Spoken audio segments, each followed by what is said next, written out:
Bom dia, meus alunos e minhas alunas do nono ano. Vamos continuar a trabalhar o nosso conteúdo sobre o programa Grande Carajás, né?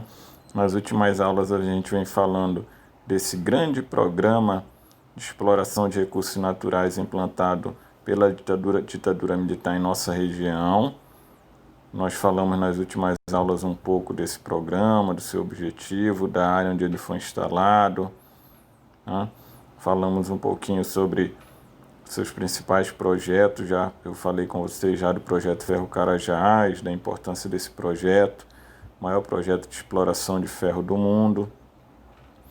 Falei com vocês também um pouco sobre os projetos que formam o complexo de alumínio, os complexos de alumínio do programa Grande Carajás, né? O projeto Trombetas, o Albras Alunorte e o projeto Alumar, tá? Que foi o nosso conteúdo da nossa última aula. Bom, hoje nós vamos falar um pouquinho sobre as usinas hidrelétricas de Tucuruí e de Belo Monte, que no caso de Tucuruí, que foi mais antiga, Tucuruí fez parte do programa Grande Carajás como um projeto de infraestrutura. A usina de Belo Monte ela é mais recente, mas ela está dentro também do método de instalação de grandes projetos na nossa região, tá? Da estratégia de instalação de grandes projetos na nossa região. Bom, a usina hidrelétrica de Tucuruí ela está instalada no Rio Tocantins, no município de Tucuruí, aqui no estado do Pará, tá, gente? Ela tem uma capacidade de geração de energia de 12.000 megawatts, mas atualmente ela não gera tudo isso de energia, ela gera em torno de 9.000 megawatts, mas ela tem a capacidade para gerar até 12.000 megawatts. Ela é administrada por uma empresa estatal que é a Eletronorte, as Centrais Elétricas do Norte do Brasil, tá? A distribuição da energia de Tucuruí para o estado do Pará não é feito pela Eletronorte, é feito pela Equatorial Energia, a antiga rede Celpa, tá? A usina de Tucuruí ela gerou a formação de um lago absurdo, porque ela represou o rio Tocantins. E ela gerou um lago que inundou uma área de 2.430 quilômetros quadrados. Só para vocês terem uma noção do tamanho desse lago, a cidade de Castanhal tem em torno de 1.000 quilômetros quadrados. Ou seja, o lago é 2,5 vezes maior que Castanhal. Toda a cidade de Castanhal, tá? Então como nós vamos ver, foi uma verdadeira catástrofe ambiental a instalação da usina de Tucuruí. Foi uma obra também super cara. Ela foi inicialmente orçada em 1,6 bilhão, mas ela custou cerca de 3 vezes mais, custando em torno de 5 bilhões de dólares. Tá? Por isso, ela foi considerada, na época, uma obra faraônica da ditadura militar. Faraônica porque foi comparada a uma obra dos grandes faraós lá na época do Egito Antigo, tá? Uma obra gigantesca, uma das maiores obras de engenharia do mundo, né? Então aqui a gente tem a usina de Tucuruí, ela está instalada bem aqui nessa área, tá, gente? Nessa região aqui no Rio Tocantins, na cidade de Tucuruí, tá? No Rio Tocantins, no estado do Pará. Aqui está a imagem dela. Ela é uma usina absurdamente grande. Só a barragem dela tem 7 quilômetros de extensão, porque para ela represar um rio do tamanho do Rio Tocantins, que é um dos maiores do mundo, tanto em quantidade de água quanto em largura, foi necessário construir essa obra de engenharia das mais complexas do mundo. Aqui a gente tem uma visão mais aberta da barragem da usina, tá? Essa usina, ela gerou graves impactos ambientais na região onde ela foi instalada, gente. Por quê? Além dela causar uma inundação imensa, que inundou a floresta, matou animais, árvores, ela também levou a povos ribeirinhos, pequenos agricultores, povos indígenas que viviam às margens do rio Tocantins a terem que sair do local. Muitos deles receberam a promessa de que seriam indenizados, mas até hoje tem pessoas lutando na justiça pela indenização porque perderam suas terras por causa da inundação provocada pelo lago de Tucuruí. Na época, a ditadura militar não se preocupava muito com essas questões ambientais e pouco se importava se esse lago iria causar danos ambientais e sociais aí nessa região. A usina de Tucuruí é considerado um dos grandes ataques à natureza aqui na nossa região, tá? E ela também, a usina de Tucuruí, ela freou o tráfego de navios, barcos pelo rio Tocantins.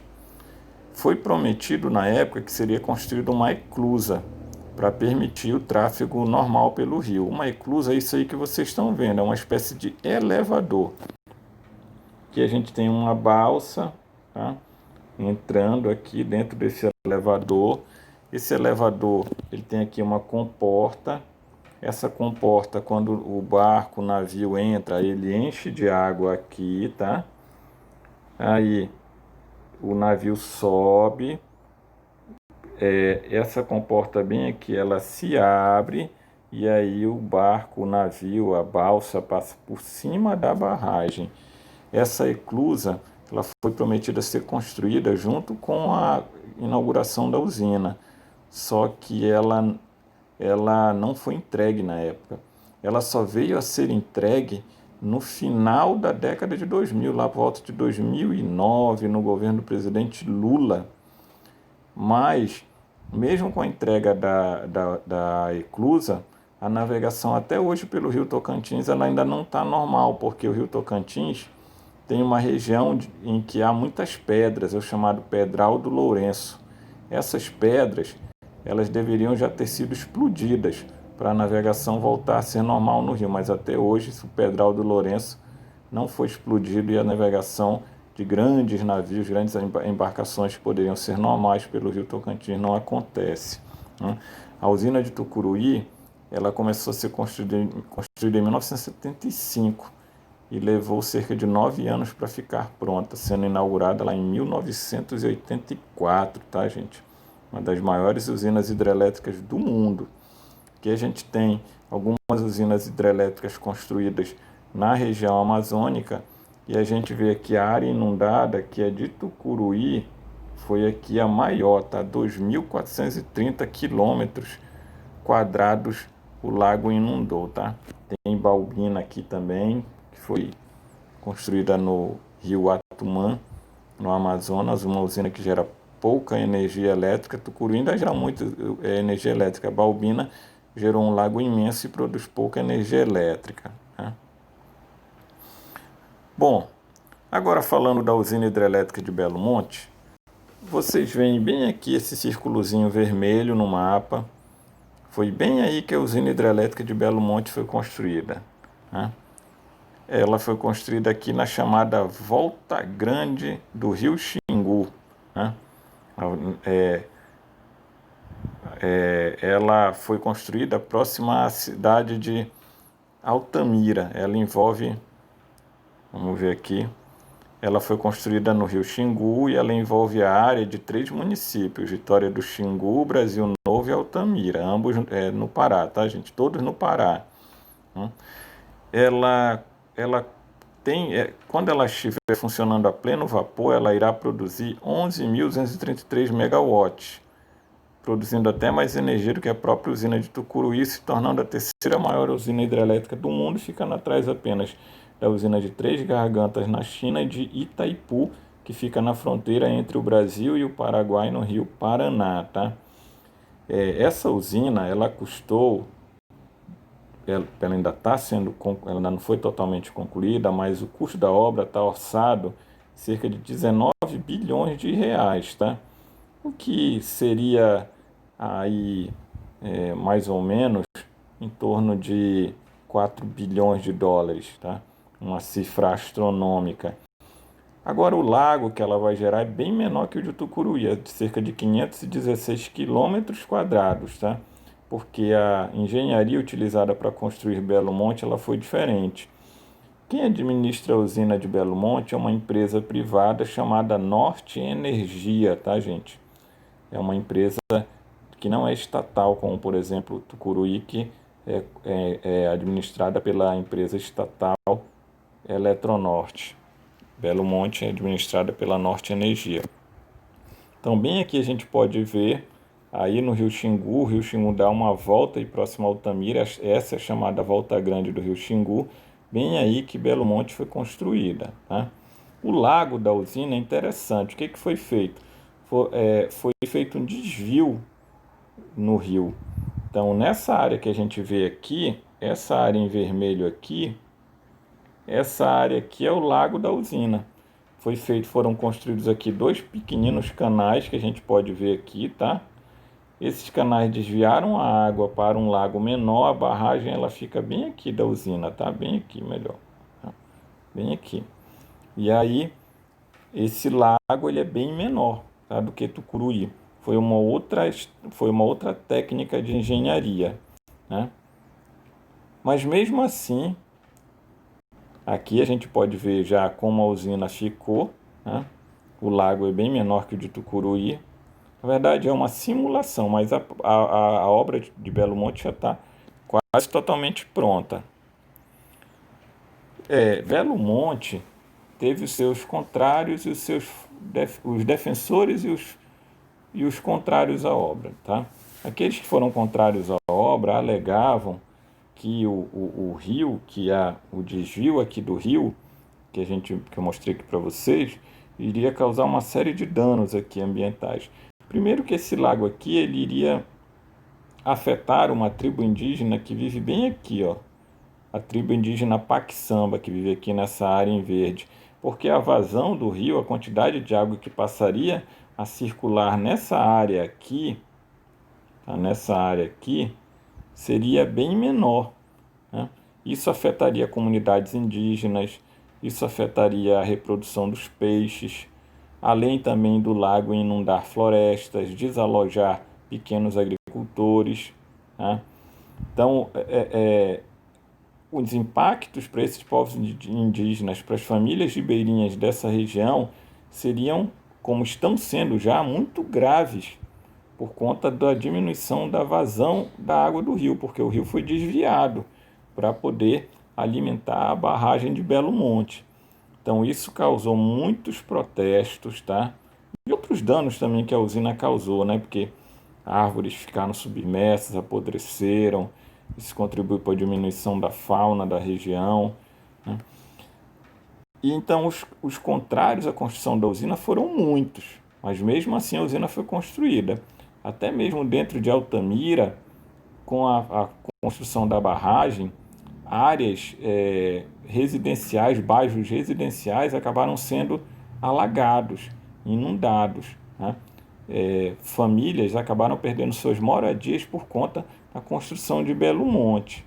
Mas o governo alegava a necessidade de construir uma usina porque o Brasil precisava da produção de mais energia para abastecer, para garantir um crescimento econômico sustentado, né?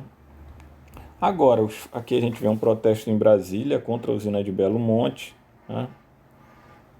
Que outro protesto, né? Agora, os favoráveis à construção da usina alegaram que a usina iria gerar para a região grandes recursos financeiros, especialmente para os municípios afetados pela barragem, Brasil Novo, Vitória do Xingu e Altamira. Porque esses municípios que foram afetados pelo lago, pela barragem da usina, eles recebem royalties. O que são isso? Os royalties são uma espécie de uma espécie de compensação financeira pelo fato da Norte Energia estar usando o espaço desses três municípios para produzir energia elétrica. Aí a Norte Energia paga para esses municípios o uso do território. E os defensores da construção da usina dizem que esses recursos são fundamentais para o desenvolvimento de uma região que é muito carente de recursos, para o desenvolvimento da saúde, da educação, do saneamento básico. Mas apesar disso, não é muito bem o que está se vendo, mesmo com a usina já funcionando na área. Esse desenvolvimento não vem acontecendo assim como foi tão propalado, tá? Muitas famílias foram atingidas, a Norte Energia vem lucrando bastante com a construção e não vem aplicando os recursos financeiros para a melhoria do bem-estar da população de Altamira, de Brasil Novo, de Vitória do Xingu. Hora ou outra aparece nos noticiários reportagens mostrando consequências da construção da usina de Belo Monte, que vem causando danos, que vem causando empecilhos para a população das regiões desses municípios que foram afetados pela usina, tá? Vem causando incômodos a essas populações, né? Tanto povos indígenas, pequenos agricultores, quanto populações urbanas, principalmente da cidade de Altamira, tá, gente? Bom, era isso, gente. Vocês vão dar uma lida no texto que eu passei, tá? Vão resolver a atividade que está lá no texto. Quando vocês acabarem de resolver, vocês me enviem. Não deixem de fazer as atividades, tá? Estou aguardando. Tá? Muito importante, essa atividade vale em pontuação, estão fazendo parte da terceira avaliação. Qualquer dúvida é só me perguntar no WhatsApp, tá, gente? É isso. Então é isso, tá, gente? Não deixem de fazer a atividade, tá? Ela é muito importante, faz parte da nossa terceira avaliação, tá? Um abraço aí a todos. Qualquer dúvida podem me perguntar no meu privado e se cuidem, tá, gente?